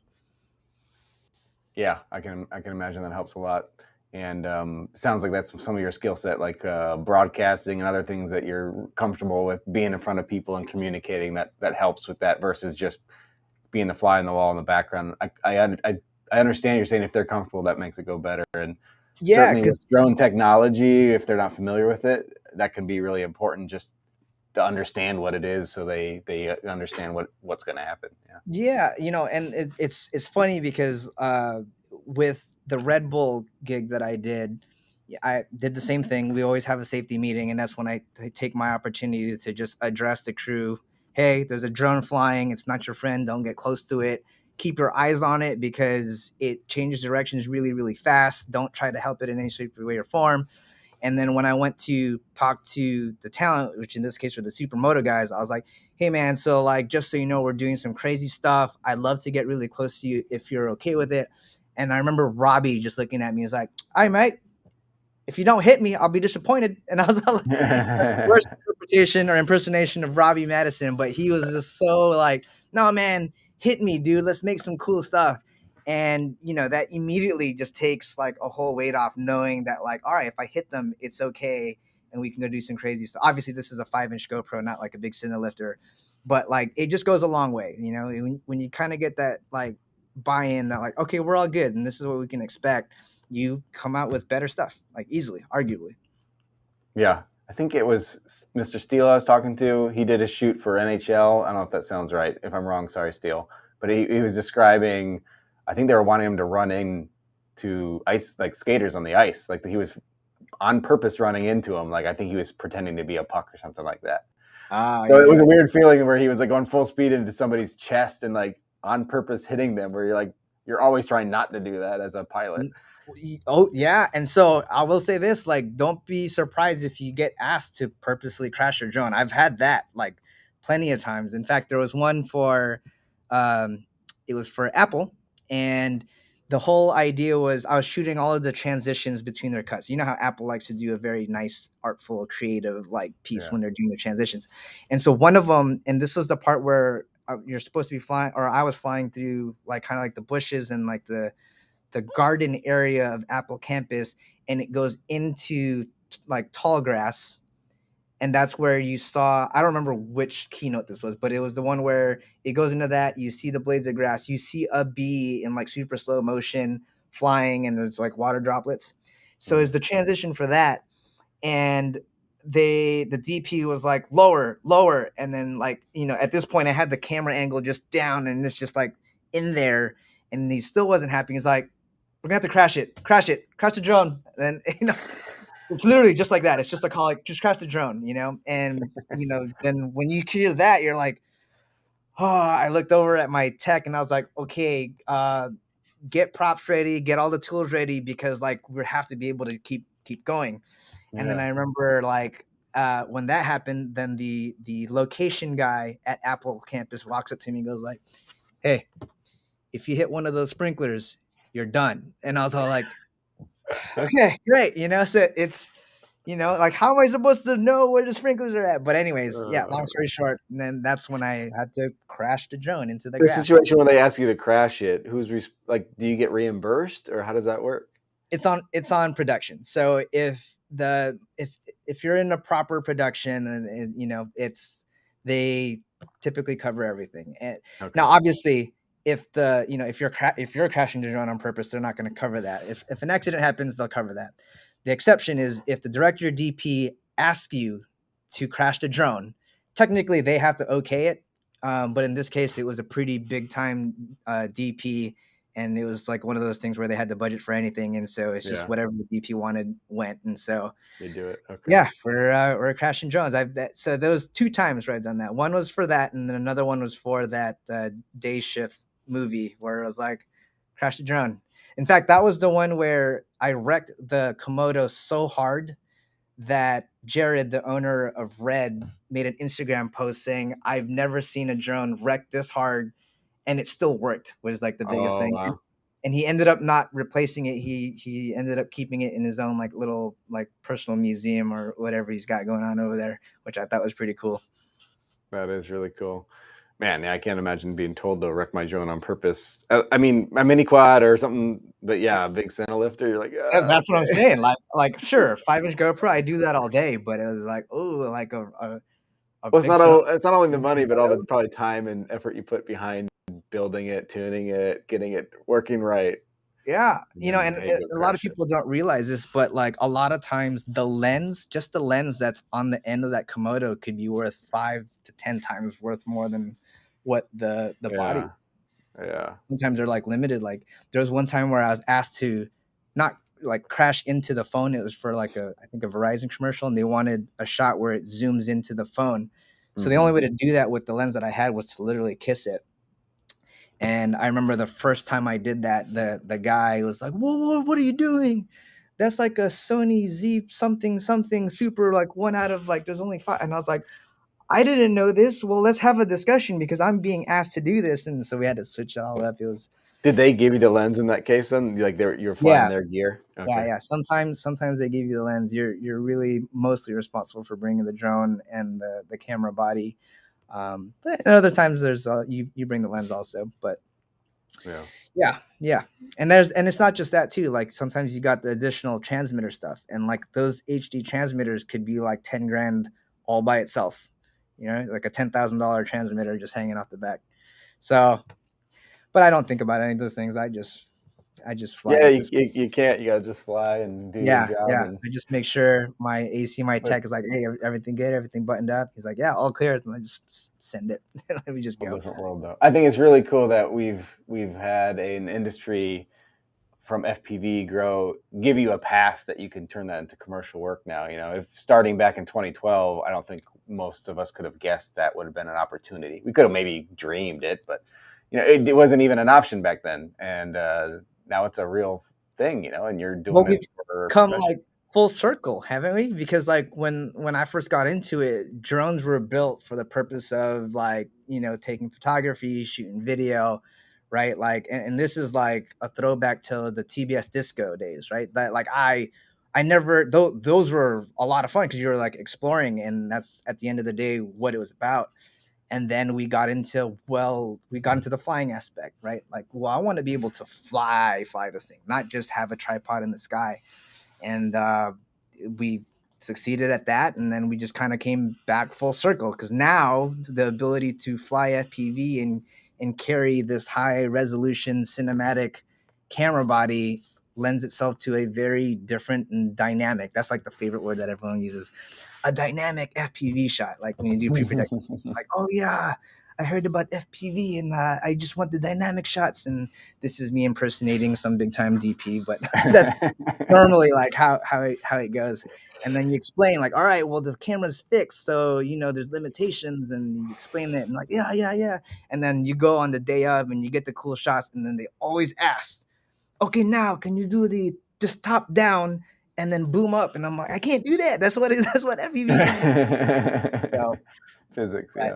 yeah, we're definitely coming full circle. Like people are working on FPV like dual ops things and things like that now. So I think it's funny and cool at the same time to see how everything just kind of comes full circle, but like on a different level. Hmm. Yeah, I think you hit it right nail on the head there. It's been cool to be. I've been in the industry now about 10 years, a little over 10 years now. So it's come a long way, and it's really cool to see pilots and people like yourself continuing in it and now being successful in the commercial side of it, and seeing that as a path forward for new pilots, that they can turn something they love to do into something that makes them into a living, or something they can do for a job. So, and I think it's only going to grow, as we see more use cases for commercial drone type pilots and applications on a lot Yeah, of different sides of it. Yeah. 100%. Like, and that's the thing too. Like, I think Europe is like a really great example of this because I actually think Europe is way farther ahead in terms of like mainstream accepting or looking at FPV type of footage. Mm-hmm. Um, Now, mind you, I have no idea what the market or industry is like in Europe, but it sounds like just there's a lot more independent production companies out there that are making cool pieces that incorporate FPV. Whereas here, it's kind of the same thing, but it's happening on the other end, like the big productions, and it's happening in cinema and commercials and things like that. Uh, but I think it's just going to trickle, all the way across the board and the whole spectrum of production and making cool things, because arguably there's things that you can do with an FPV drone that just really can't be done with anything else. And just the drone tool in general really replaces, or can replace, I should say, a lot of the tools that is used on set. I'm not saying it's the perfect end all be all tool on set, but as more people, kind of start seeing what drones can do and as tech moves, I really think that sector and the whole idea of using a drone, no matter what it is, whether it's just like a GPS stabilized drone or an FPV drone, will only continue to get bigger. Because there's been definitely a lot of times on set where I end up doing a shot that's not storyboarded, and for the sole reason that they're running behind on time and they can't get the techno crane set up in time, right? Yeah. Or they can't get the jib in time, or they can't rig XYZ. If they're running out of time, the first thing they always do is, drone, do you think you can get this shot? So yeah, I think that the industry will continue to get bigger and better, especially as we start identifying more uses for drone. Mm-hmm. Mm-hmm. Yeah, when you talked about Europe, that reminded me of a few guys out there that are doing some of this commercial work that I know of. But the shot that I think is really cool and unique to drones is those like one shots where you take this flying camera from inside to outside to sometimes the actors are even holding it depending on the drone, and then it transitions to flying. That Yeah. I think such a cool, unique shot. I know Freybot has done a few of those. I've seen, and Finky has one where he shot a commercial that was really cool, flying like outside, then inside a bus, and then back out, and it was all like in motion and choreographed, and like it's like 3.5 minutes of perfect flying where you just can't mess up, and it's all a one take, and it's pretty incredible the end result when you nail it though, and I think that's a really cool use of using the drone as a flying camera essentially. Well, dude, definitely. And you know what I like about the whole one shot, one take thing is like, as a as a guy that has my roots in FPV from freestyle, that's kind of, the whole thing, right? It's just, can you get that one battery pack, that one flight where you connect everything? So I think it's a real cool thing to see being adopted and being recognized as a pretty cool perspective and shot in like the commercial world for sure. Mm-hmm. And that's where if you've got your roots in a freestyle, that's where you probably have a little bit of a leg up, because you know how to orchestrate these things and make it happen so that it provides for a very compelling and entertaining piece to watch. Yeah, you have to have that seamless flow and transition from shot to shot because it's a one take. You're not cutting it, so you have to be able to do that. I think in a nice flowing way, which freestyle kind of helps train you that when you're doing move to move, flip to flip, whatever, that you kind of learn those transitions and how to control the drone in a way that makes that look good.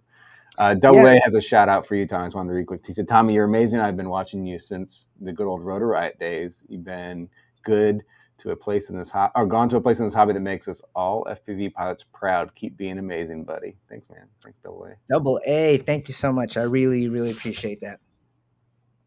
Cool, man. Dude, Tommy, I've had so much fun hanging out with you tonight. I could probably go another hour, but I think you're probably hungry. We got to go to dinner and let these people get back to whatever they're doing. But I wanted to say thanks so much for joining us tonight. I learned a lot about kind of your history and a lot of what you're doing today. I think that was invaluable for a lot of pilots who maybe want to replicate somewhat of what you've been doing. So I appreciate everything you've shared, because some of those maybe are trade secrets to a degree, but you've been open and honest to us, and that's really, really cool. Yeah, I try to be an open book, and thank you. Shout out to everybody. I appreciate you guys for joining in. Shout out to everybody in the chat room. My apologies if we didn't get to your question or we didn't get to read it, but always a pleasure, Andy, and always a pleasure to hang out with the community, if you will. Yeah, glad to have you here. For those of you who haven't done it, go check out Tommy's channel. He's over here. On YouTube. Ummagawd. I'm sure they can follow you on Instagram, Facebook, wherever you'd find them, you'd be there. Yeah, same thing. Just it's Ummagawd on all of the social media platforms. If you are interested in a bind and fly, the iTunes, you can check out my website as well. And I think Kelvin was saying, we'll just to celebrate the Legends, we have a discount code too. I think it's called Legends. So check that out. And yeah, appreciate everybody's support. Yeah, check out their website, guys. Tommy's got some awesome gear up there, some swag too. If you want to get some swag on you, some Ummagawd gear, that'd be fun. All right, Tommy. Well, I appreciate it. Thanks everyone joining us for the chat. Stay tuned for next one. We'll have another one come up in the next week or two. And thank you, Tommy, again for joining us for Legends of FPV, man. Thanks, guys. See you.